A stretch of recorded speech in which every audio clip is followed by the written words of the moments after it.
موسیٰ علیہ السلام اور انبیاء بنی اسرائیل نے یہ دعا کی تھی کہ یا اللہ ہم کو ہماری قوم اور ہماری امت کا نبی نہ بنا، مگر کم از کم نبی آخر الزمان دو جہاں کے مالک کا امتی بنا دے۔ اس کی بنیاد کیا تھی؟ نعوذ باللہ نبی اور رسول مقام منصب نبوت کو رسالت کو نہیں جانتے تھے، اللہ کے پاس میں ان کا جو مقام ہے نبی اور رسولوں کا، کیا ہم تم حماقت کر سکتے ہیں سچے نام لیوا؟ انبیاء انبیاء ہے، رسول رسول ہے، ان کی تعظیم ہمارے سر آنکھوں پر، ان کی تعظیم کا ایک ذرہ ہمارے قبر کی مٹی میں مل جائے نجات کے لیے کافی ہو جائے گا۔ تو وہ نبی اور رسول یہ بات کا کہنا، امت کو پیغام دیا۔ اچھا یہ ممکن نہیں تھا نا، یہ تو طے ہو چکا تھا، وہ نبی جانتے تھے، تورات انجیل اور آسمانی کتابوں کے اندر بات ظاہر ہو چکی تھی۔ پھر ان نبیوں نے کیوں، وہ اصل میں 1.25 لاکھ نبیوں کا اور بنی اسرائیل کے نبیوں کا یہ پیغام اور یہ میسج، یہ پیغام اور یہ میسج رئیس خان صاحب آپ کے لیے تھا، نصرت میرے لیے تھا۔ وہ جو چیز، کیا ہم جب جانتے ہیں تو نبوت کا مقام تو میرے آقا تو جہاں کے مالک کا ہے، یہ کسی کو نہیں مل سکتا، ازل سے جن کے لیے طے ہے، کائنات جن کے لیے بنائی گئی ہے۔ کیا انبیاء کو اس بات کا علم نہیں تھا؟ لیکن پھر انہوں نے اللہ کی بارگاہ میں دعا کیوں مانگی؟ اس لیے مانگی دعا، وہ میسج اور وہ پیغام تم کو مجھ کو دینا تھا کہ کہیں تم سے امام الانبیاء، انبیاء کو فکر تھی، حضرت موسیٰ علیہ السلام کو فکر تھی، امت کی بدعقیدگی کی، ہائے ہائے، حضرت عیسیٰ علیہ السلام کو فکر تھی آپ کے کلمہ پڑھنے والوں کے بدعقیدے ہونے کی، حضرت نوح علیہ السلام کو فکر تھی کہ جن کا نام لینے والے ہوں گے تم اور میں، کہیں اتنی عظمت والی چیز کے مقام کو نہ جاننے کی وجہ سے کہیں یہ بدعقیدے نہ ہو جائے، ان کا رخ نہ مڑ جائے، کہیں نہ قدری کے مرتکب نہ ہو جائے۔ سلام ہو تمام انبیاء و مرسلین کے اوپر، السلام علینا ایھا النبیو۔ ان نبیوں نے تمہاری اور میری فکر کس بات کی تھی؟ شریعت امت میں نہیں رہے کس کی فکر نہیں کی، جہنم میں چلے جائے کس کی فکر نہیں کی؟ 1.25 لاکھ نبیوں نے فکر کی تمہاری اور میری، کہ نہیں جانتے ہیں نا، اس لیے ہم جانتے ہیں امام الانبیاء کے مقام کو۔ خدا کی قسم حضرت آدم علیہ السلام جانتے تھے، حضرت نوح علیہ السلام جانتے تھے، حضرت موسیٰ علیہ السلام جانتے تھے، حضرت عیسیٰ علیہ السلام جانتے تھے، اور انہوں نے، ورنہ یہ قانون کے خلاف نہیں ہوگا جی، نبی اور رسول ہونے کے باوجود اللہ کی بارگاہ میں یہ دعا کریں تو اللہ ان پر غضب نہ نہیں ہوگا؟ کیا تم کو میں نبی اور رسول بنایا، میں تم کو نبی اور رسول بنایا اور تم اس بات کی دعا میرے سے کر رہے ہو؟ یہ اللہ کی شان نشان ہوگا کہ اللہ تعالیٰ کی منشا اور اللہ کی مرضی کے بظاہر حرف آ سکتا ہے نا، کہ نبی اپنی نبوت پر راضی نہیں، رسول اپنی رسالت پر راضی نہیں، بلکہ وہ اچھا کیا منصب رسالت، منصب نبوت کے مقابلے پر افضلیت میں امت ہے یا نبی ہے؟ افضلیت میں تو نبی ہے، رسول ہے، عقیدہ خراب ہو جائے گا۔ فضیلت کی الگ چیز ہے، اور فضیلت کی بنیاد بھی انبیاء سے بڑھ کر فضیلت امت کی بھی نہیں ہو سکتی۔ ارے صحابہ کے اوپر فضیلت نہیں ہو سکتی، قیامت تک آنے والی امت کی ہو سکتی ہے کیا؟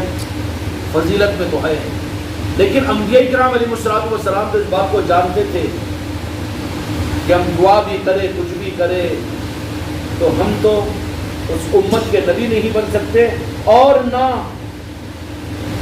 ہماری دعا کی وجہ سے اللہ تبارک و تعالیٰ پھر 1.25 لاکھ نبیوں کو میں دو جہاں کے مالک کے امت بنا کر دنیا میں پیدا کرے گا۔ یہ بھی معلوم تھا ان کو، معلوم تھا کہ نہیں معلوم تھا؟ معلوم تھا۔ اسی لیے تو پھر جن کو معلوم تھا یہ نہیں کہہ سکتے کہ ان رسول و نبیوں کو نہیں معلوم تھا کہ ہماری دعا کے باوجود ہم کو پیدا نہیں کیا جائے گا۔ معلوم تھا، خدا کا قانون پہلے سے چلتا ہے، حق کے نظاموں کو، حق کی لہریں دنیا میں چلتی ہے، حق کے نظاموں کے لیے رب العالمین کا ایک پروگرام اور پلان چلتا ہے۔ ان کے لیے جن کو منتخب کیا جائے ان کی خوش قسمتی صرف یہ ہے کہ اس عظیم نظام کے لیے ان کو قبول کر لیا جائے. اس سے زیادہ کا حق کسی کو نہیں ہوتا کہ وہ یہ سمجھ لے کہ ہماری وجہ سے حق دنیا میں چل رہا ہے. یہ بالکل حق نہیں ہے. گمراہ ہو جائے گا آدمی وہاں پر، کیونکہ حق رب العالمین رب کائنات کا حق ہے، اور حق کی بنیاد منزل کے اعتبار سے ذات حق بنتی ہے. سمجھ میں آ رہی بات؟ تو کیا ان انبیاء کرام علیہ السلام اور رسولوں کو یہ معلوم نہیں تھا کہ ہم دعا بھی کریں گے تو دو جہاں کے مالک کی امت میں ہم پیدا نہیں کیے جائیں گے؟ معلوم تو تھا نا. اور جن کے لیے اللہ تعالیٰ نے یہ طے کروا دیا تھا عرش کے اوپر رب العالمین کی طرف سے کہ ان کی دعا کو قبول کرنا ہے اور ان کو دو جہاں کے مالک کی امت میں بھیجنا ہے، وہ تو حضرت عیسیٰ علیہ السلام کی ذات ایک تھی، اور اس لیے انہیں اس دنیا کے اندر میں ظاہری ان کی شہادت یا ظاہری موت ان کی واقع نہیں ہوئی، بلکہ آسمانوں پر اٹھا لیے گئے. وہ اٹھا لیے گئے نا. حیات ظاہرہ کی لامتناہی زندگی ان کو عطا ہوئی. حضرت عیسیٰ علیہ السلام کو پھر تیسرے آسمان پر ہے، وہ اللہ تعالیٰ نے ان کو رکھا ہے آسمانوں پر، انتظار کروا رہا ہے. تو یہ تو اتفاقی نہیں چیز تھی نا. اچھا پھر اتفاقی چیز نہیں تھی تو کہ انبیاء اور رسول واقف نہیں تھے اس حقیقت سے؟ یہ بات بھی نہیں ہے کہ تمام نبیوں میں تو رب نے متعین کر دیا کہ حضرت عیسیٰ علیہ السلام ہی کو بھیجیں گے پھر، اور وہ امتی بن کر آئیں گے، اور امتی جو امامت کریں گے ان کی اقتداء میں یہ نماز پڑھیں گے حضرت مہدی علیہ السلام کے پیچھے جو امتی ہوں گے. یہ تو سب کچھ پری پلان تھا رب کا نظام. حق کا نظام بالکل پیکج مکمل ہے. کیا ہے؟ مکمل ہے. کبھی یہ کہ ادھورا نہیں سمجھنا اس نظام کو، حق کے نظام کو. اللہ کا نظام مصطفیٰ کی مرضی اور قیامت تک مولا علی کا نظام ہے، اور یہ نظام پورا مکمل ہے. خوش قسمتی صرف ان کی ہوگی کہ حق کے لیے رب العالمین کسی کو منتخب کر لے. اس کی ہوگی خوش قسمتی. اس کا مطلب یہ نہیں ہوگا کہ رب العالمین جن کو منتخب کیا ان کا محتاج بن گیا ہو. تو انبیاء اکرام علیہ السلام کو تو معلوم تھا کہ ہم اس نبی کی امت نہیں بن سکتے، لیکن دعا کیوں کروائی؟ اور نبی کی انبیاء کی دعائیں نعوذ باللہ عبث اور نامقبول نہیں ہوتی ہے. پھر دعا کرانے کا مقصد کیا تھا ان نبیوں کا، بنی اسرائیل کے؟ ان کا مقصد تمہارے اور میرے رخ کو صحیح رکھنا، بدعقیدگی سے بچانا تھا. یہ انتظام تھا ان نبیوں کا کہ وہ امت نہیں جانے گی لا الہ الا اللہ محمد رسول اللہ صلی اللہ علیہ وسلم صلی اللہ علیہ وسلم، کہ یہ ناقدری ہو سکتی ہے دو جہاں کے مالک کی. اچھا نبی اور رسول میرے آقا کی ناقدری برداشت کر سکتے ہیں؟ کر سکتے ہیں؟ نہیں کر سکتے نا. معراج شریف کی رات ہے اور انبیاء کو ان کے مزارات اور ان کے آستانوں سے نکال کر بیت المقدس میں جسم و روح کے لایا گیا. امامت میں نماز پڑھی گئی. نماز تو ہو چکی تھی نا. اس کے بعد میں ایک ایک نبی بیت المقدس کے منبر پر کھڑے ہو کر دو جہاں کے مالک میرے آقا محمد رسول اللہ صلی اللہ علیہ وسلم کی عظمت کی دعائیاں دیا، اور ہر نبی اور رسول نے اپنا حق ادا کر دیا. عظمت رسول کو ہم دین نہ سمجھے، نعوذ باللہ اس سے بڑی گمراہیت اور کیا ہوگی. تعظیم رسول کے پیغام کو ہم دین کا پیغام نہ سمجھے، چھے جائے کہ گمراہ اتنے ہو جائے کہ اس کو بدعت اور اس کو شرک سمجھنا شروع کر دے. کتنی اشد درجے کی گمراہیت ہے، کتنی اشد درجے کی. اور اس گمراہیت کے پھیلانے کے لیے یہود و نصارہ نے مسجدوں کے منبروں کو، مسجد کے محرابوں کو، مدرسوں کو، علم دین کے رکھنے والوں کو اور بڑے بڑے نظاموں کو انہوں نے استعمال کیا، ملکوں کو استعمال کیا، حکومتوں کو استعمال کیا، اور یہ گمراہیت پھیلائی. اتنی بڑی گمراہیت ہے، گمراہیت ہے. اب ان انبیاء اکرام علیہ السلام نے جو دعا کی تھی، دعا کا مقصد معلوم تھا، لیکن دعا کا مقصد یہ پیغام تھا امت کو کہ خبردار خبردار، تم دین کی عظمت تو تمہارے پاس میں ہو، لیکن دین جن کے نعرے پاک کے صدقے میں ملے، کبھی ان کی ناقدری کا ذرہ برابر بھی جز اگر تمہارے اندر میں آ جائے گا تو تمہارا دین قابل رد ہو جائے گا، منہ پر مار دیا جائے گا۔ تمہارے میرے عقیدے کی حفاظت کے لیے ان انبیاء نے یہ دعا کی تھی رب کی بارگاہ میں۔ مثال کے طور پر کوئی بادشاہ کا بیٹا ہے سمجھیے، کوئی بڑے نہیں تو کوئی بڑے مشائخ کا ہے، یا کوئی بڑے عالم کا ہے، کوئی بڑے پیر کا ہے۔ اب وہ بچہ اگر مثال کے طور پر ہم کو اگر معلوم ہو جائے کہ کوئی بڑے بزرگ جو صاحب مزار ہے، جو اللہ کے بڑے مقرب تھے، کہ ان کی اولاد میں ان کی آل میں ہے، ان کی آل میں ہے، اور وہ بچے کی اگر کچھ اس طرح کی بے تکی باتوں کو اگر نظروں میں آئے تو ہم بڑے ادب کے ساتھ اس شہزادے کو کیا کہیں گے کہ بیٹا تیرے پیر ہمارے سر کی آنکھوں پر، اس لیے کہ تیری نسبت وہاں سے، تو بڑے باپ کا بیٹا ہے۔ تو پھر بولنا کیا چاہ رہے تم؟ بولنا یہی چاہ رہے ہیں، بولنا یہ چاہ رہے ہیں کہ تم کو وہ جو نسبت ملی ہے، تم جس کی اولاد ہو، جس کی آل ہو، جن کی آل ہو، جن کی اولاد ہو، اگر ہم کو اللہ تبارک و تعالی ان کے طلبوں کو اپنے پلکوں سے ملنے کا اگر موقع مل جاتا تو ہم تو اس کو اپنا اثر دین سمجھتے۔ موقع تو ملتا نہیں، کیونکہ 100-200 برس ہو گئے اس بزرگ کی اس اولاد کو سنبھالنے کے لیے۔ اگر کوئی بات یہ کہہ رہے ہیں کہ تم تو ان کی آل ہو، اگر ہم کو موقع مل جاتا تو ہم تو ان کے طلبوں کو اپنے پلکوں سے صاف کرتے۔ خوش قسمتی سے تم کو تو ان کی آل میں، ان کی اولاد میں ہونے کا موقع ملا۔ سمجھ میں آ رہی ہے بات؟ سمجھ میں آ رہی؟ اس لیے کہ عظمت و تعظیمی اثر اسرار کے اندر میں، اور تعظیم کا مقصد خدا کی قسم منزل دو جہاں کے مالک کے نالے پاک مصطفیٰ ہے، اور وہ تعظیم اور ادب کی راہ ملتی ہی ہے راہ طریقت سے۔ راہ طریقت کتنی ضروری ہے، اولیاء کا نظام کتنا ضروری ہے، خانقاہی نظام کتنا ضروری ہے۔ جوڑو اپنی اولادوں کو، اگر نسبتیں ملی ہے تو مر جاؤ، گھر جانے دو، برباد ہو جانے دو زندگی، لیکن کبھی ان نظاموں کی ناقدری نہیں ہونا، ورنہ لٹ گئے ہو، برباد ہو گئے ہو، اب کچھ نہیں رہا۔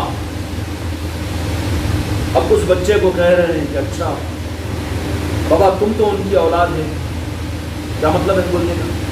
وہ بزرگ ہیں، تمہارے باپ تمہارے دادا جو تھے، اگر ہم کو اگر ان کی زیارت ہو جاتی تو ہم تو اپنے پلکوں سے ان کے طلبوں کو صاف کرتے تھے۔ اس کا کیا مطلب ہوا؟ ممکن ہے کیا وہ ملنا ان کو، یا ان کی اوقات ہے کہ جا کے ان کے طلبوں کو انہیں صاف کرنا؟ پھر بچے کو کیوں کہہ رہے ہیں؟ یہ مقصد کیا ہے؟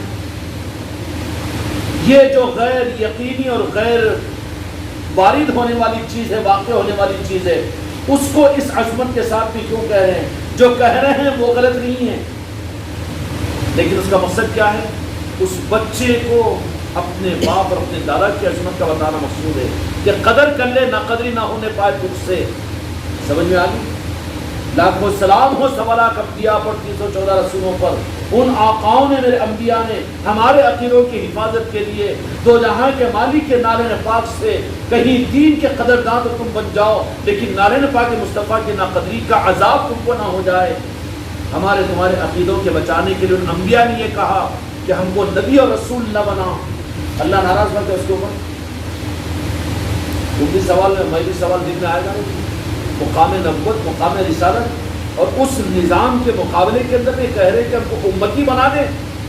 اور جو چاہیے صاحب ظاہری طور کے اوپر تو یہ سوال پیدا ہوگا نا، نادان نہیں تھے، اور ان کا سوال بمانے سوال نہیں تھا، بلکہ وہ انبیاء اور رسول اس درجے میں دو جہاں کے مالک کی خدمت کی ہے انہوں نے کہ قیامت کے میدان پر رب العالمین اسی پر ان کو بدلہ عطا کرے گا کہ تم بھی میرے محبوب کی عظمت کے ظاہر کرنے کی تبلیغ تم نے کی ہے۔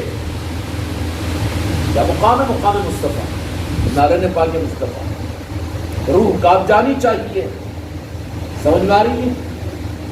اللہ کی بارگاہ میں قبولیت کے لیے ان 314 رسولوں نے اور سوالات نبیوں نے کہ قیامت کے میدان میں بھی ہم دو جہاں کے مالک کی تعظیم اور عظمت کی تبلیغ کرنے والوں میں شامل ہو جائے، اس کا بدلہ قیامت کے میدان میں رب العالمین ہم کو عطا کرے گا۔ اس کے لیے انہوں نے اس رخ کے ساتھ میں تبلیغ کا حق ادا کرنے کے لیے اللہ کی بارگاہ میں یہ بات عرض کی کہ یا اللہ ہم کو رسول اور نبی نہ بناتا، سمجھ میں آئے گی حدیث پاک، بلکہ تو جہاں کے مالک کے اندر میں ہمیں امتی بنا دیتا، ان کا نام لیوا بنا دیتا۔ وہ انتظام کس کے لیے تھا؟ تمہارے میرے لیے تھا، کیونکہ امت کو اندازہ نہیں ہوگا، ناقدری ہو جائے گی، اور جو تھا وہی تو ہوا سامنے۔ یہ زمانہ فتنوں کا زمانہ ہے، یہ زمانہ فتنوں کا زمانہ ہے۔ نماز کی اہمیت، دین کی عظمت، شریعت کی اہمیت، قربانی کی اہمیت، حج کی اہمیت سب قابل قدر ہے، کسی کا انکار نہیں ہے، لیکن سب دینے والی ذات سخی کون ہے؟ وہ سخی کون ہے؟ دو جہاں کے مالک میرے آقا محمد رسول اللہ ہے۔ اللہ نے دیا، یا آدم علیہ السلام نے دیا، موسیٰ علیہ السلام نے دیا، عیسیٰ علیہ السلام نے دیا۔ تم کس کے ماننے والے ہو؟ جو کچھ ملا ہے حق، اب قیامت تک جو حق رہے گا وہ کس سخی کے ہاتھ سے ملا ہوا ہے؟ عیسیٰ میرے آقا کی ذات سے ملا ہوا ہے، میرے آقا کی اس سخی کے ہاتھ سے ملا۔ اب خیرات کو لے لیں، خیرات لے کر اوقات سے زیادہ خیرات مل گئی، یہی تو ہوا معاملہ امت کا۔ نادیدوں کو کھیر نہیں پچی، اس سے زیادہ بری بات نہیں ہے، خدا کی قسم اس سے بھی زیادہ بری ہو تو وہ ہو سکتی ہے، کوئی رعایت کی بات نہیں ہے۔ کتے کو کھیر نہیں پچی۔ دین کی اہمیت اور دین کی عصمت، دینی نظاموں کی اہمیت اور عصمت اور تعظیم مصطفیٰ اور عصمت مصطفیٰ، نالے پاک مصطفیٰ کو نعوذ باللہ دوسرے قدم پر لا رہا ہے۔ کتے کو کھیر نہیں پچی۔ جس سخی کے دستے مبارک سے اور جس آقا کے ذریعے سے تم کو سب کچھ دین ملا، دین کی اہمیت تو بتائی جا رہی ہے، دین کی فضیلتیں تو سنائی جا رہی ہے، دین کے فضائل پر فضائل اعمال کی کتابیں تو تفسیر کی جا رہی ہے، اور دین کے فضائل کے لیے سیرت النبی کے جلسے تو قائم کیے جا رہے ہیں، شریعت کے نظام کو دنیا میں چلائے جا رہے ہیں، لیکن جس سخی کے صدقے میں جو خیرات ملی، خیرات کی اہمیت اور سخی کو نظر انداز کر دے۔ رب ہمیشہ اس بات پر نظر رکھتا ہے کہ میں نے تم کو کہاں شریعت دی، میں نے تو اپنے محبوب کے ذریعے سے تمہیں دلائی۔ اللہ دیا شریعت کو، اللہ دیا قرآن کو، پھر اللہ تو اپنے محبوب کو دیا، اور راز مخاطب رب العالمین نے بہت کم کیا، بلکہ جہاں پر کچھ اصلی چیز کو جہاں پر ڈگمگانے کا اندازہ ہوا رب العالمین کو، تو کہا کہ میرے محبوب قل ان کنتم تحبون اللہ قل هو اللہ احد قل انی قل کا مطلب کہہ دیجئے، آپ کہہ دیجئے۔ یہ تو تیر مارتے تھے نا، اللہ سے مانگو، اللہ سے کرو، اللہ ہی ہے، اللہ ہی اللہ ہے۔ بے شک اللہ ہے، مگر رسول اللہ کو چھوڑ کر اللہ نہیں ہے۔ رسول اللہ میں اللہ ہے، اللہ میں میرے مصطفیٰ نہیں ہے۔ جاؤ اگر اللہ تک دی تو اللہ تمہارے بارے میں خیر کا ارادہ کرے گا، تو پھر نعرے پاک مصطفیٰ پر بھیجے گا۔ جو بھیجتا ادھر جانے کے بعد میں آنا ادھر پڑتا ہے، اور خوش قسمتی سے اللہ نے آسان کر دیا کہ میں نے اپنے محبوب کو تمہیں دے دیا، تو یہی نعرے پاک میں تو اللہ مل جائے گا نا۔ اللہ تبارک و تعالیٰ ہر لمحے اس بات کو دیکھتا ہے، ہر مسلمان کا، ہر ایمان والے کا ہر لمحے امتحان کس بات کا ہے، اللہ دیکھ رہا ہے، اور ہر مسلمان کو اس کے دل کو دیکھتا رہتا ہے کہ میرے مصطفیٰ کے ذریعے سے انہیں خیرات ملتی ہے، آسمان سے بارش برستا ہے، زمینوں سے کھیتیاں نکلتی ہے۔ تم اور ہم اس قابل ہے کہ اللہ تعالیٰ تمہاری اور میری وجہ سے زمینوں پر، آسمانوں سے بارش کو برسائے، وقت کو سورج پر نکالے اور کھیتیاں دے اور کھلائے اور پلائے۔ یہ سب تو صدقہ ہے نعرہ پاک مصطفیٰ کا۔ ماننا پڑے گا کہ نہیں پڑے گا؟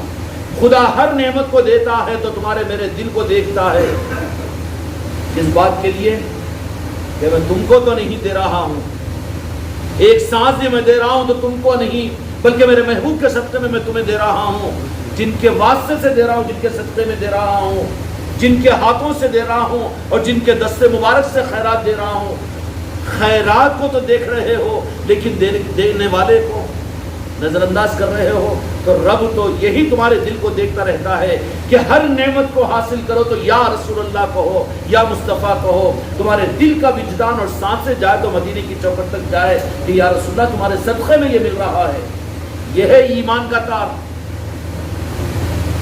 یہ ہے ایمان کا تار، یہ ہے عشق مصطفیٰ، یہ ہے تو جہاں کے مالک کے ساتھ کی نظام اور نسبت۔ اگر یہ نہیں ہے، یہ نہیں ہے تو رب العالمین دیکھتا ہے کہ دے میں رہا ہوں لیکن دلا رہا ہوں جس کے لیے، جن کے ذریعے سے، اور ان کے ہاتھوں سے دلانے کا اور ان سے خیرات کے دلانے کا وجہ کیا ہے کہ رب کو یہ ضرورت ہے ہی نہیں کہ خود کو پجوائے، وہ بے نیاز ہے، اللہ الصمد، اس کی عبادت کرے، اس کے مانے، اس کی اطاعت کرے، بے نیاز ہے وہ۔ رب کو تمہاری عبادت کا حاجت مت سمجھو، کافر ہو جاؤ گے۔ تمہاری نمازوں کا محتاج ہے رب، تمہارے روزوں، تمہارے زکوٰۃ، تمہارے علم کا، تمہارے عمل کا محتاج ہے رب۔ تم نے رب کو محتاج سمجھا کہ ہم عبادت کریں تو اللہ تعالیٰ خوش ہوگا۔ تمہاری عبادتوں سے اللہ کو خوش ہونے کا کیا مطلب ہے؟ کہ خدا خوش کس سے ہوتا ہے؟ خدا خوش کس سے ہوتا ہے؟ اللہ کو تو صرف مقصود نہ تمہاری عبادتیں ہیں نہ تمہارے اعمال ہے، بلکہ رب کو تو مقصود یہی ہے۔ رب جس کام میں مشغول ہے، تم کو جس نے مشغول کیا وہ واسطہ اور وسیلہ بنے گا، تاکہ رب جس میں مشغول ہے، ان اللہ و ملائکتہ یصلون علی النبی، میں اور میرے فرشتے میرے محبوب کی طرف متوجہ ہیں۔ ان اللہ و ملائکتہ یصلون علی النبی کی، اپنے نبی پر درود بھیجتے، اپنے نبی کو تکتے رہتے ہیں۔ مجھے اپنے نبی ہی سے فرصت نہیں، میں تم کو کہاں دیکھوں، تمہارے سجدے رکوع کو کہاں دیکھوں؟ جتنا بڑی گمراہیت کی بات ہوگی۔ اللہ کا مشغلہ صرف اپنے محبوب ہے، محبوب کو دیکھنا، محبوب کو دیکھ کر خوش ہونا، اور محبوب کی عصمت اور محبوب کی تعریف کرنا۔ یا ایھا الذین آمنوا صلوا علیہ وسلموا تسلیما، میرے محبوب کے صدقے میں ان کو میں خوش کرنے کے لیے تم کو میں اپنے ساتھ دیتا ہوں کہ تم بھی میرے محبوب پر درود و سلام پڑھو۔ درود و سلام کیا ہے جی؟ خالی جمعہ کو جمعہ پڑھنا، فجر میں پڑھ لینا، یہ درود و سلام ہے؟ درود و سلام کا اصل قلب اور دل کا ہے کہ دل سوائے چوکھٹ مصطفیٰ کے علاوہ کہیں اور نہ جائے، یہ اصل درود ہے، یہ اصل سلام ہے۔ اب اس کو لا کر فارمیلٹی پہ رکھ دیا ہے، چلو اس راستے کے ذریعے سے اس منزل پر پہنچو، لیکن اصل درود و سلام کیا ہے کہ دل کو چوکھٹ مدینہ پر رکھو، دل کو کہیں اور لگنے مت دو، فوراً جہاں جدھر جا رہا ہو کاٹو وہاں پر، اور کاٹ کر آ جاؤ نالے پاک مصطفیٰ پر۔ یہ خدا کی قسم اصل درود ہے اور یہ اصل سلام ہے، اور کہنے دو مجھے کہ یہی اصل نماز ہے اور یہی اصل عبادت ہے، یہی اصل دین ہے۔ جو دین اور جو نماز، جو جہاد، جو اسلام، جو روزے، جو تبلیغ، جو ذکر تمہارا میرے نعرہ پاک مصطفیٰ میرے آقا سے تم کو محجوب کر دے، وہ حق نہیں ہے، وہی باطل ہے، وہی گمراہیت ہے۔ میں دیندار ہوں، میں عالم ہوں، میں علم والا، میں عمل والا، میں ذکر کرنے والا، میں ذکر کرانے والا، میں کرنے والا۔ اگر تجھے نعرہ پاک مصطفیٰ سے اگر محجوب کر رہا ہے، میں کرنے والا سمجھ کر تو بھکاریوں کی فہرست سے نکل کر خود کو کچھ سمجھ رہا ہے، تو راندے درگاہ ہے، محجوب ہے، تو گمراہ ہو جائے گا۔ یہ سب کچھ کر رہا ہوں، اس کا مقصد اور اس کی خیرات جو بھیک مانگے، نعرہ پاک مصطفیٰ کی نسبت انتہا کے درجے پر رب العالمین نے فرما دیا کہ پورے دین پر عمل کرنے کے ساتھ میں میرے محبوب کو راضی کرنے کے لیے، اس لیے کہ میرے محبوب جانو میرے بچوں اس حقیقت کو، یا رسول اللہ ذرے کا کروڑوں حصے کا کوئی ادراک اور کوئی خیرات پر لے کر پاک سبتے میں ہم کو عطا فرما دے، جن کو کروڑوں حصے کا بھی ایک رخ اور ایک ذرہ مل جائے گا، خدا کی قسم روئے زمین پر وہ چمکتا ہوا ستارہ بن جائے گا۔ اللہ تعالیٰ بھی اپنے محبوب کی یاد اور اپنے محبوب کے نسبت کو کسی کے قلب سے جوڑتا کیوں ہے؟ کیا تم ہم اس قابل نہیں؟ بلکہ اللہ کا مقصود یہ کہ میرا محبوب خوش ہو جائے گا کہ ہمارے آقا میرے مصطفیٰ دو جہاں کے مالک اپنی امت کو جتنا چاہتے ہیں اللہ بھی ہم کو تم کو اتنا نہیں چاہتا۔ بات تو فرما کے 70 ماؤں سے زیادہ محبت کون رکھتا ہے؟ اللہ تعالیٰ۔ لیکن خدا کی قسم میرے مصطفیٰ تو کروڑوں ماؤں سے زیادہ محبت رکھتے ہیں اپنی امتی سے، تم سے اور مجھ سے۔ اس ذات مصطفیٰ کو چھوڑ کر، نالے پاک مصطفیٰ کو چھوڑ کر اللہ کی طرف بھی جانا اپنے آپ کو خطرات میں ڈالنا ہے کہ نہیں؟ اب قانون نہیں ہے خدا کا، خدا راز کسی کو نہیں ملے گا، خدا ملے گا تو نالے پاک مصطفیٰ میں ملے گا۔ جن کو بھی لینا ہو سب ایڈریس صرف اور صرف کیئر آف ایڈریس رب العالمین کا صرف اور صرف نالے پاک مصطفیٰ ہے۔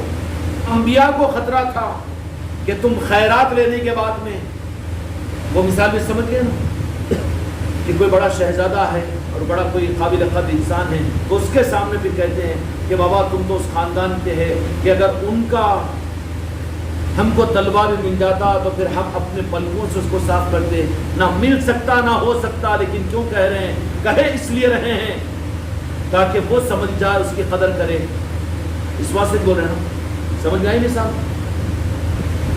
سمجھ میں آئی کہ نہیں آئی مثال؟ کیوں کہہ رہے ہیں؟ نہ وہ آ سکتے، نہ انہیں آنکھوں سے پلکوں سے وہ طلبہ صاف کر سکتا، لیکن اس کو احساس دلا رہے ہیں کہ وہ اتنی عظمت والے ہیں۔ اس لیے انبیاء اکرام علیہ السلام سے رب نے بھی یہ کہا اور تمہارے میرے لیے کہا، تمہارے میرے عقیدے کی حفاظت کے لیے کہا کہ کہیں تم ہمارے امام الانبیاء کو، کیوں کہ دو جہاں کے مالک بے شک ہمارے ہیں، صرف ہمارے ہی نہیں، 18 عالم کے لیے رحمت العالمین ہے، وہ رب کائنات کے محبوب ہے، وہ خالق کائنات کے محبوب ہے۔ میرے آقا کی عظمتوں پر لاکھوں سلام، ہم کیا اندازہ کر سکتے ہیں؟ ارے سوچنے کا عنوان تمہارا یہ ہے، اے میرے مریدو تم گمراہ ہو رہے ہو اگر میرے آقا کی عظمتوں کو تم اپنی گھر کی خانقاہوں میں بیٹھ کر اور اپنی انفرادی زندگی میں مراقبے میں میرے آقا کی عظمتوں کو نہیں سوچتے ہیں۔ نہ تم ذاکر ہے، نہ تم ہو مرید ہو۔ اس بچے کو سنبھالنے کے لیے آ کر کہہ رہے ہیں کہ تمہارے باپ کا اور تمہارے دادا کا یہ مقام کہ تم جن کی آل ہے، اگر انہوں ہم کو مل جاتے تو ہم تو اپنے پلکوں سے ان کے تلوے کو صاف کرتے۔ تو اس کا مطلب نہ صاف کر سکتا ہے نہ ہو سکتا ہے، مگر کہے کس لیے رہا ہے؟ اس لیے کہ بچے کو عظمت معلوم ہو جائے، نہ واقف ہے وہ، یا نادان ہو رہا ہے، یا غلط بدعقیدہ ہو رہا ہے اس کے لیے۔ ایسے ہی انبیاء اکرام علیہ السلام چونکہ امام الانبیاء کے مقام کو جانتے تھے اور اللہ تبارک و تعالیٰ نے ظاہر کروایا تھا بیت المقدس کے اندر میں ہر نبی کے ذریعے سے میرے آقا کی عظمتوں کو ظاہر کروا کر ظاہر فرمایا تھا، تو پھر انہوں نے دعا کیا کی کہ اللہ ہم کو نبی اور رسول نہ بناتا، اس آقا کا امتی بنا دیتا۔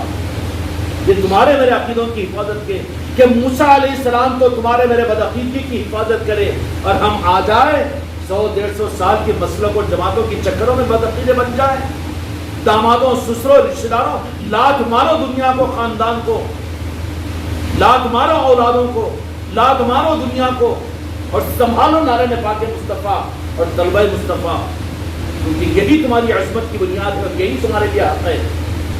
وہ ہے تو سب ہے، اگر وہ نہیں ہے تو جھٹک کر نکل جاؤ، کوئی واسطہ نہیں ہے۔ کبھی کمپرمائز نہیں کرنا، نہیں جینا ایک لمحہ بھی میرے مرید اگر ہو تو، اگر میرے مرید ہو تو نہیں جینا۔ جہاں پر تم کو میرے آقا کے نعرہ پاک کے ساتھ کے نسبت میں ذرہ برابر فرق آ رہا ہے، مر جاؤ، ضرورت نہیں ہے زندگی کی، اور زیادہ وبال مت لو خدا کی ناراضگی کا۔ 1.25 لاکھ نبی اور 314 رسول تو تمہارے میرے عقیدے کی فکر میں کہ کہیں امام الانبیاء کی ناقدری نہ ہو جائے تمہارے اندر، اس کے لیے انہوں نے کہا کہ اے امتیوں تم سن لو کہ ہم نے اپنی نبوت اور رسالت کے اس مقام کو جاننے کے باوجود، اچھا وہ نہیں جانتے، یہ بات نہیں تھی نا، تم ہم جانتے تو وہ نہیں جانتے تھے،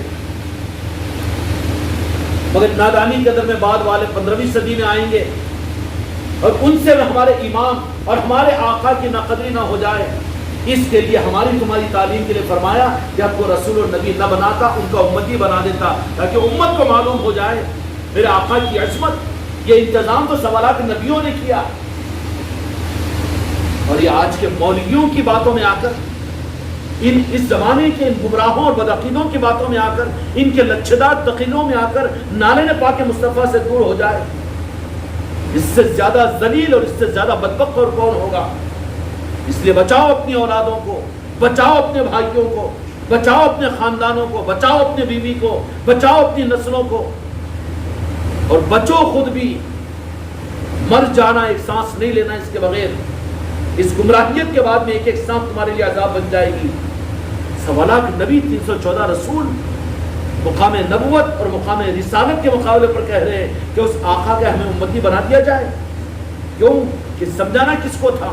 تم کو، مجھ کو سمجھانا تھا کہ کہیں میرے آقا کے ظاہر ہو جانے کے بعد میں آپ کی امت ہو کر کہیں آپ کی ناقدری نہ کر لے۔ اتنا انتظام ہوا نہ جی، اور اتفاقی بات نہیں تھی۔ حق کے نظام سارے سیٹ اپ رہتے ہیں اور سارے نظام متعین رہتے ہیں۔ کیا رہتے ہیں؟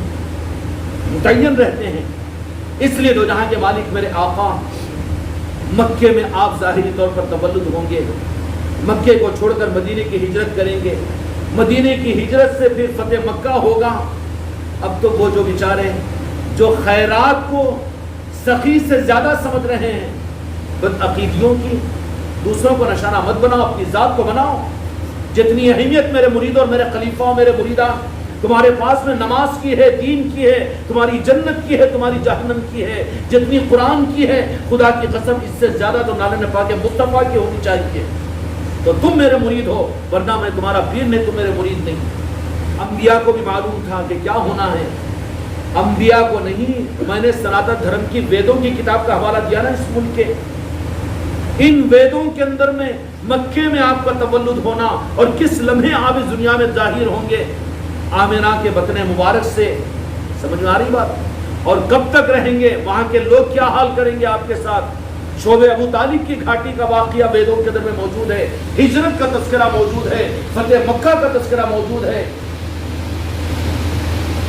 یہ تو تماشا سمجھ رہے میرے آقا کی ذات کو نہیں، سوالات نبیوں کی، نبوت کی ضمانت اور 314 رسولوں کی رسالت کی عزت ہے جو جہاں کے مالک کا نالے پاک مصطفیٰ۔ جب اتنی بڑی دولت مل جائے، اگر اس کی ناقدری ہو تو رب العالمین تو ہر لمحے تمہارے میرے ایمان کی سوئی پر، دل پر نظر رکھتا ہے کہ جن کے صدقے میں، جن کے ذریعے سے میں دیکھ کر جن کو میں پہچان کروانا چاہ رہا ہوں، میرے بندے اس میں کامیاب ہو رہے ہیں یا تو پھر خیرات میں خوش ہو گئے۔ اب آخری مثال اس فقیر کی کہ سخی کے پاس میں پہنچا، قسمت سے امید تھی کہ 10 روپے مل جائیں گے یا 50 روپے مل جائیں گے یا 500 روپے مل جائیں گے، بعد دوپہر کے کھانا تو میں جا کے باورچی ہوٹل میں کھا لوں گا، لیکن سخی کے ہاتھ سے مل گئے اس کو 5000 روپے۔ اب کتے کو کھیر نہیں پچی، نادیدے کو کھیر نہیں پچ رہی ہے نا، اب 5000 لینے کے بعد میں دینے والوں کو تم کون ہوتے ہیں؟ 5000 میرے پاس بھی ہے، نعوذ باللہ۔ کیا کرے گا؟ کیا کرے گا جی؟ جا بھائی جا، میرے واسطے دعا کرنا بولتا ہوں۔ کیا کریں گے جی؟ یہ اسی کے جیسے دیا اور میرے سامنے تھا، میرے فقیر بچے کو اپنی اوقات میں رہیں، دیا ہوا وہ خیرات کو بھی چھین لے گا اور ایسا دھکا مارے گا، اس کے بعد میں پیروں پر پڑے گا بھی تو نہیں دے گا کہ تو مسخرہ ہے، تو ناقدرہ ہے میری خیرات کا۔ اللہ پوری امت کے اپنے کرم سے حفاظت فرمائے۔ خدا کو کسی بات پر اتنی ناراضگی نہیں ہوتی جتنے اپنے محبوب کی ذرہ برابر ناقدری پر ہوتی ہے۔ خدا کا رحم ہے، خدا کی قسم وہ کیسے برداشت کر رہا ہے، اور برداشت بھی جو خدا کر رہا ہے صرف میرے محبوب کی وجہ سے کر رہا ہے، ورنہ انسانوں کو ہلاک اور خدا کو کائنات سے کوئی مطلب ہی نہیں ہے۔ عرش تھرا جاتا ہے اگر عظمت کے خلاف اگر کہیں پر کچھ بات ہوتی ہے میرے دو جہاں کے مالک کے معاملات میں۔ خدا کو گالی دو، خدا برداشت کر لے گا کیونکہ فرق نہیں پڑتا، لیکن اللہ تبارک و تعالیٰ کا غصہ تھمتا نہیں ہے جہاں پر بے ادبی ہو، میرے آقا کی گستاخی ہو یا دل کے معاملات میں ہلکا سمجھا جائے تو تم دین جو مل جائے، خیرات مل جائے، اس کی تو اہمیت دو۔ اور جس سخی کے ہاتھ سے دو جہاں کے مالک کے ہاتھ سے ملی، ان کے نالے پاک کی عظمت تمہارے پاس میں نہ ہو تو پھر کیا ہوگا؟ خیرات چھین لی جائے گی۔ وَيَسْتَبْدِلْ قَوْمًا غَيْرَكُمْ يَضُرُّهُ شَيْئًا۔ میرے بچوں توبہ کرو خدا کی بارگاہ میں، کس بات کی؟ یا اللہ ہمیں معاف کر دے کہ سوالات نبیوں کی عظمتوں کے ہم ناقدرے ہوئے ہیں. انہوں نے اپنی ذاتوں پر لے کر اپنی نبوت اور رسالت کی ان بڑی نعمتوں کے مقابلے میں ہماری تعلیمات کے لیے اس امت میں پیدا ہونے کی دعا کی تھی تاکہ ہم کو سنبھالنے کے لیے, ہمارے عقیدوں کو سنبھالنے کے لیے. لیکن امت آج دین ان سے لی, شریعت ان سے لی, قرآن ان سے لی اور یہ خیرات مل گئی تو اب وہ تو دے کے چلے گئے, وہ بھی تو بشر تھے اور وہ بھی تو نعوذ باللہ ریاض باللہ. پھر خدا کیا کرے گا؟ خدا کے غضب کو میرے مصطفیٰ اگر نہ بچا لیں تو امت کی ہلاکت اور بربادی کے لیے کوئی دقیقہ نہیں ہے. ایک ایک دن میں خدا 3 بار غضبناک ہوتا ہے کہ زمین کو ہلا کر زمین کو برباد کر دو. لیکن میرے آقا اللہ تو نے وعدہ کیا ہے نا میری بات کو, وَلَسَوْفَ يُعْطِيكَ فَتَرْضَىٰ, کہ مجھے راضی کرے گا, میں راضی نہیں ہوں کہ میری امت کو برباد کر دے. میرے مصطفیٰ خدا کی قسم بچا لیتے ہیں. اور یہ معاملہ پوری کائنات کا نہیں ہے. اے میرے مرید کے بچے اور میرے خلیفہ اور میری مریدہ اور میں بھی ایک ایک سانس پر رب کی طرف یہ نظر رکھتا ہے تم سے مجھ سے کہ میرا شکر گزار ہے یا میرے محبوب کا یہ شکر گزار ہے. کس کا شکر گزار بننا چاہیے جی؟ اللہ کا. اللہ کو کیا ضرورت ہے؟ اللہ کو تو اللہ کے شکر کے ادا کرنے کے لیے ذات مصطفیٰ کافی ہے. اللہ کی عبادت کا حق ادا کرنے کا حق صرف میرے ذات مصطفیٰ کو ہے. اور اللہ تو صرف اپنے محبوب ہی کے ذریعے سے راضی ہے, اس کو کسی کے راضی کرنے کی فکر کی ضرورت نہیں ہے اور کسی سے راضی بھی نہیں ہوگا وہ. سمجھ میں آ رہی بات؟ اس لیے شکر کے درجے میں بھی سب سے پہلے نعرہ پاک مصطفیٰ کا آئے گا. قدر کے درجے میں بھی ذات مصطفیٰ ہے. مصطفیٰ ہی مصطفیٰ ہے, میرے آقا ہی آقا ہے. اور یہی درود ہے, یہی سلام ہے کہ خبردار اپنی ایک سانس بھی میرے آقا کے نعرہ پاک سے کٹ کر اگر نکل رہی ہو تو لوٹ جاؤ, واپس آ جاؤ. رسم مت بناؤ میرے آقا کی نسبت کو, بلکہ وہ تو ہماری روح ہے, ہمارے سانسوں میں ہے اور ہمارا دل ہو اور آپ کی چوکھٹ ہو, آپ کا گھر ہو اور ہمارا سر ہو اور وہیں پر ہماری آخری سانس نکل جائے. اس امانت کو سنبھالنے کا نظام یہ خانقاہ محمدی کا نظام ہے. سمجھ میں آ رہی بات؟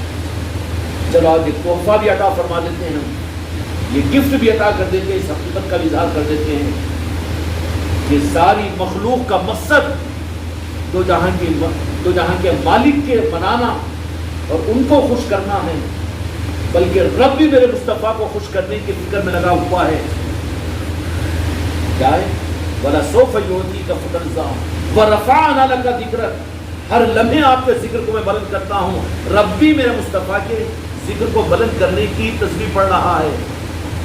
لیکن کسی کو خوش قسمتی سے یہ دولت کہ ہم ان کو خوش کریں, اس کی کوشش میں جان بھی دے دے تو کم ہے, جسم کی کھال بھی اتار کر قربان کر دے تو کم ہے. ہے کہ نہیں؟ بیوی بچے کیا حیثیت ہے, دنیا کیا حیثیت ہے, جان کیا چیز ہے, خدا کی قسم کوئی حیثیت نہیں. جو اس کو نہ سمجھے وہ میرا مرید بھی نہیں ہے. میں نے اسی لیے تو مرید کیا ہوں کچھ دینے کے لیے. لیکن دو جہاں کے مالک میرے آقا سید کائنات فاطمہ الزہرا سلام اللہ علیہ کے سر کے تاج, حسنین کے نانا, مدینے کے مکی, گنبد خضرا کے مکی محمد رسول اللہ صلی اللہ علیہ وسلم نے بھی اس خانقاہ محمدی کو اور خانقاہ محمدی کے اس نظام کو ایک نگاہ محبت کے ساتھ میں دیکھ لیا ہے, قبول کیا ہے. مر جاؤ ان نظاموں کے معاملات کے اندر میں, ضمانت ہم دیں گے قیامت کے میدان میں. ہم اپنے ایمان کا سودا نہیں کرنا چاہتے, اپنے کو کافر بنا کر مارنا نہیں چاہتے. اتنا تو اعتماد کرے میرے بچے. نظاموں کا کیا سمجھ رہے ہو؟ نظاموں کے ساتھ میں تمہارے میرے قلب کا کیا تعلق ہونا چاہیے, اور ان کی عظمتیں کس درجے کی ہونی چاہیے کہ دل لگے تو نظاموں میں چلے, دل نہ بولے تو پھر نہ آئے. کھیلو تماشا ان نظاموں کے ساتھ میں نہیں. اپنی زندگی کے اندر میں نظاموں کے معاملات کے اندر میں کبھی ایسی ناراضی کا رخ نہیں ہونا. دو جہاں کے مالک میرے آقا نے نعرہ پاک مصطفیٰ سے یہاں کے نظاموں کی نسبت کی ہوئی ہے. اتنا بڑا کافر تو نہیں ہونا, اتنا بڑا کفر کر لوں, کہاں ایمان پر خاتمہ ہوگا اگر میں یہ کفر کر لوں تو. اتنا کھل کر میرے مرید اور میرے خلیفاؤں کو, میرے مریدان کو کہہ دیا ہوں. اب اس کے بعد تو کسی مرید کا قدم ان نظاموں کے معاملات کے اندر میں اگر لچکچائے تو تم ذمہ دار ہے اپنے انجام کے، تمہارے ایمان پر خاتمہ نہ ہونے کے تم ذمہ دار ہے، تمہارے کفر کے اور تمہارے بدنصیبی کے تم ذمہ دار ہے، مجھ پر اس کی ذمہ داری نہیں۔ علی الاعلان میں نے آج یہ بات کش کر دی ہے۔ اب نظام کیا ہے اس کو سمجھو، نظام کو کھیل و تماشا مت بناؤ۔ سمجھ میں آیا تو نظاموں میں خوب آگے، نہ سمجھ میں آیا تو ذرا پیچھے، کہ کسی کی وجہ سے معاملات کی وجہ سے، داماد کی وجہ سے، سسرے کی وجہ سے، مصروفیت کی وجہ سے، کام کاج کی نہیں، نظام تو ہماری زندگی کا مقصد ہے۔ مقصد بناؤ تو مقصد تمہیں ملے گا، مقصد کے ذریعے سے۔ اللہ تعالیٰ ہم کے ساتھ ہم سب کو آگے بڑھائے۔ بحق لا الہ الا اللہ۔